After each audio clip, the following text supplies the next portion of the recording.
வணக்கம். தினகரன் பேசுகிறேன். நான் இப்போது எம்கே ஸ்டாலின் நம்ம சீஃப் மினிஸ்டருடைய ஆட்டிடியூடை கரெக்டாக தான் நான் பார்க்குறேன். காரணம், இப்போ அவர் ஏடிஎம்கேனுடைய பழைய சீஃப் மினிஸ்டர் அண்ட் லீடர்ஸை போய் எதையாவது தோண்டி துருவினார்னா அதுதான் தினமும் அவர்களுக்கு வேலையாகிவிடுமே ஒழிய தமிழகத்தினுடைய வளர்ச்சி பாதையில் அவர்கள் நாட்டம் கொள்ள முடியாது. திராவிட முன்னேற்றக் கழகத்தினுடைய அந்த கான்செப்ட் வேறு, கான்செப்சுவலைஸ்டு ஐடியாஸ் வேறு, அந்த நோக்கம் வேறு. இங்கு இருக்கின்ற மக்களை முன்னுக்கு கொண்டு வருவது. ஏற்கனவே தவறுகள் செய்தவர்கள் பின்னால் அலைந்து கொண்டிருந்தால் இப்பொழுதுதான் அவர்கள் எல்லாம் மிக தெளிவாக எல்லா விஷயங்களிலுமே ஞானம் உள்ளவர்களாக நடந்து கொள்கின்றார்கள். அதற்கெல்லாம் ப்ரூஃபை கண்டுபிடிக்க முடியாது.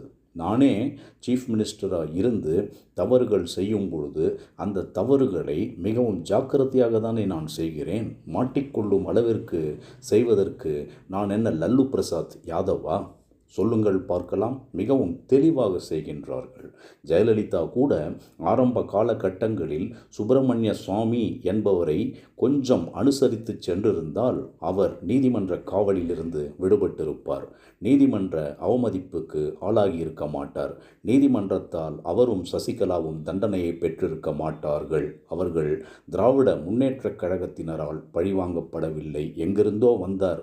91லிருந்து 96 வரை முழுமையான எதிர்க்கட்சி தலைவராக செயல்பட்டது சுப்பிரமணிய சுவாமி தான். திராவிட முன்னேற்றக் கழகம் அல்ல. திராவிட முன்னேற்றக் கழகம் எப்பொழுதுமே அதுபோன்ற செயல்களில் பயணிக்காது. அதைதான் இப்பொழுது ஸ்டாலின் அவர்களும் மேற்கொண்டு வருகிறார்.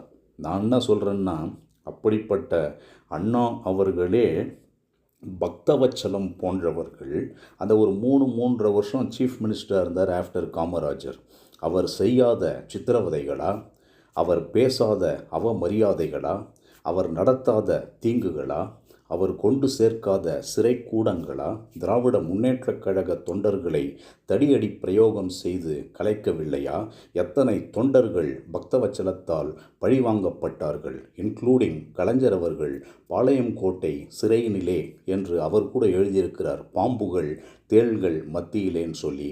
அதையெல்லாம் போய் இன்ஸ்பெக்ஷன் செய்தபோது கூட ஈவு இரக்கம் இல்லாமல் கலைஞர் அவர்களை பக்தவச்சலம் நடத்தவில்லையா? அதே பக்தவச்சலத்திற்கு ஒரு நினைவு மண்டபத்தை கட்ட கலைஞர் உதவவில்லையா? அந்த ஃபர்கிவிங் நேச்சர், அந்த நேச்சர் தான் இப்பொழுது ஸ்டாலின் அவர்களுக்கும் வந்திருக்கின்றது. மகாத்மா காந்தி சொன்னதை தான் நான் சொல்லுகிறேன். an eye for an eye makes the whole world blind.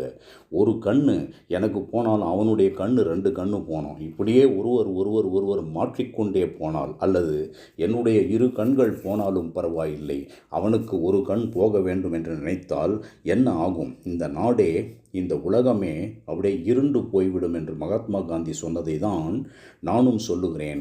அதைத்தான் அண்ணாவும் பின்பற்றினார். அதைத்தான் கலைஞர் அவர்களும் பின்பற்றினார். ஏனோ எப்படியோ அன்று இருந்த சூழ்நிலையில் அவருக்கு ஒரு தவறான வழிகாட்டுதலின்படி ஜெயலலிதாவை கை வைத்தார்.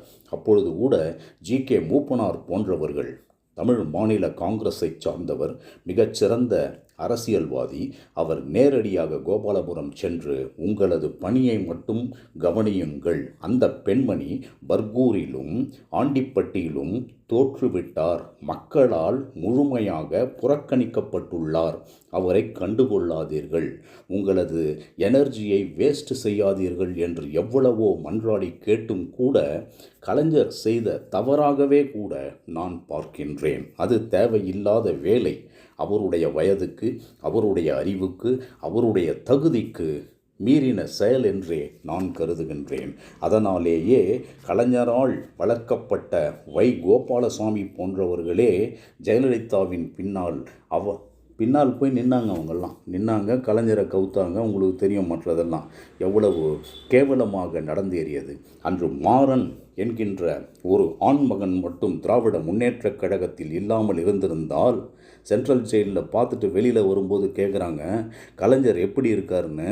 மாறன் இப்பொழுது நான் சொன்ன ஸ்டேட்மெண்ட்டை தான் சொன்னார். அவர் கொஞ்சம் கூட நான் சொன்ன ஸ்டேட்மெண்ட் மாறவில்லை நண்பர்களே. அவர் சொன்னார், கலைஞர் விடுதலையா, கருணாநிதி கருமாந்திரமா என்று கேட்டார். 2 மணி நேரத்தில் ஜெயலலிதா முடிவு செய்து கொள்ளட்டும் என்று சொன்னார். போட்டு பாருங்கள் நாம் சொன்னது உண்மையா இல்லையா என்று. 1 மணி நேரத்தில் கலைஞர் விடுவிக்கப்பட்டார். அதற்கு பின்னால் அவருக்கு மிகப்பெரிய பாதுகாப்பை முரசொலி மாறன் வாங்கி கொடுத்தார். அதெல்லாம் வேறு கதை.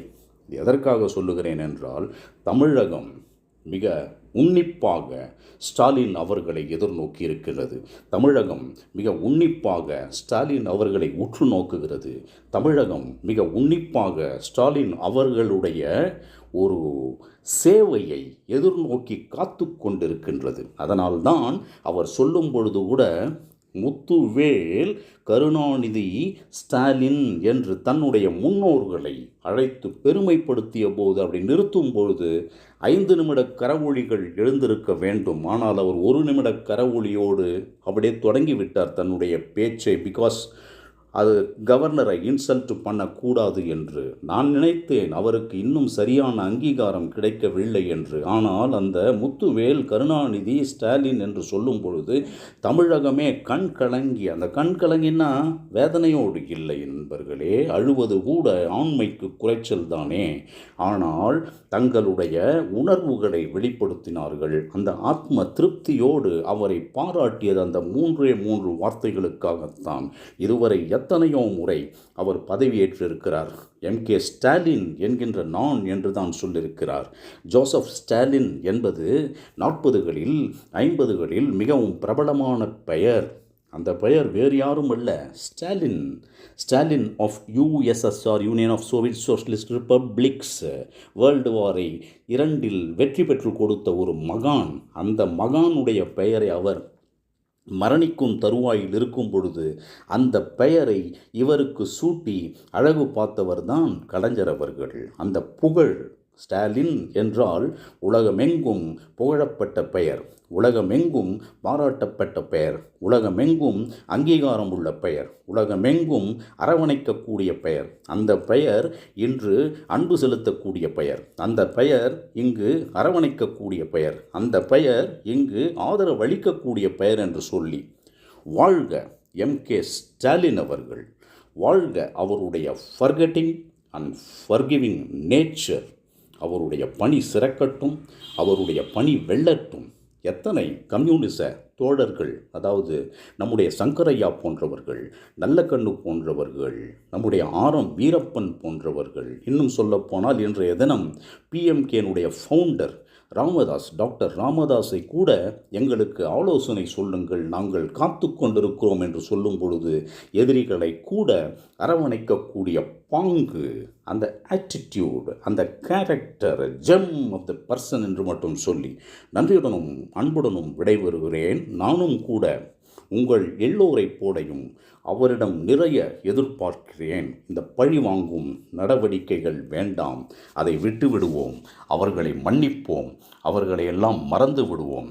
திராவிட முன்னேற்றக் கழகத்தில் இனிமேல் அவர் சொன்னதுதான், எங்களுக்கு வாக்களித்தவர்கள் மட்டுமல்ல, எங்களுக்கு வாக்களிக்காதவர்கள் கூட நாங்கள் ஏன் திராவிட முன்னேற்றக் கழகத்திற்கு வாக்களிக்காமல் சென்று விட்டோம், எங்களை மன்னித்து விடுங்கள் என்று கோருகின்ற அளவிற்கு இனிமேல் இவர் as long as MK ஸ்டாலினுடைய கடைசி மூச்சு உள்ளவரை வேறு எவனுமே இந்த தேசத்தில் முதல்வராக வர முடியாது என்று மட்டும் சொல்லி நன்றியுடனும் அன்புடனும் விடைபெறுகிறேன்.